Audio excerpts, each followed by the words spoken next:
اسلام آباد احتجاج میں شرکت کے لیے وزیر اعلیٰ خیبر پختونخوا علی امین گنڈاپور کا قافلہ اسلام آباد کی جانب رواں دواں ہے۔ علی امین گنڈاپور کے قافلے میں کرینے اور ایمبولینسز بھی شامل ہیں تاکہ راستے سے رکاوٹیں ہٹائی جا سکیں۔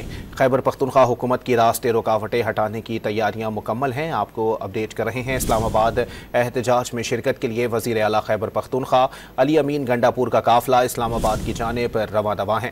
مزید جانتے ہیں ڈان نیوز کے نمائندے عارف حیات سے۔ عارف، بتائیے گا کیا صورتحال ہے، کتنی بڑی تعداد میں کارکنان ہمراہ ہیں؟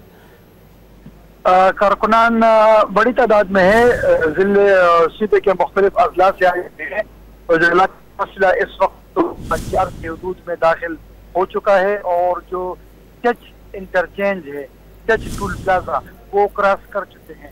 پنجاب کے حدود میں تقریباً 25 سے 30 کلومیٹر تک داخل ہو چکے ہیں اور بتایا جا رہا ہے کہ جو موٹر وے ہے تو وہ برہان کے قریب اور ذرائع ہرو پل کے قریب جو ہے تو اس کو بلاک کیا ہوا ہے، لیکن ابھی تک قافلہ اس جگہ تک پہنچا نہیں ہے۔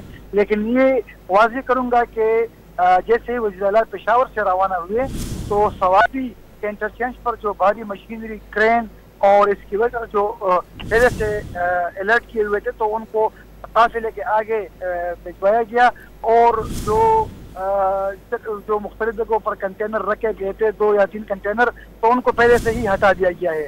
ابھی ان کے لیے اس جگہ تک راستہ جو ہے تو وہ کلیئر ہے، جس پہ قافلہ پنجاب کے حدود میں داخل ہو چکا ہے اور چچ ٹول پلازا کراس کر چکا ہے۔ برہان کے قریب ہے قافلہ اور یہی بتایا جا رہا ہے کہ موٹر وے پر برہان کے قریب جو ہے تو کنٹینر رکھے گئے ہیں۔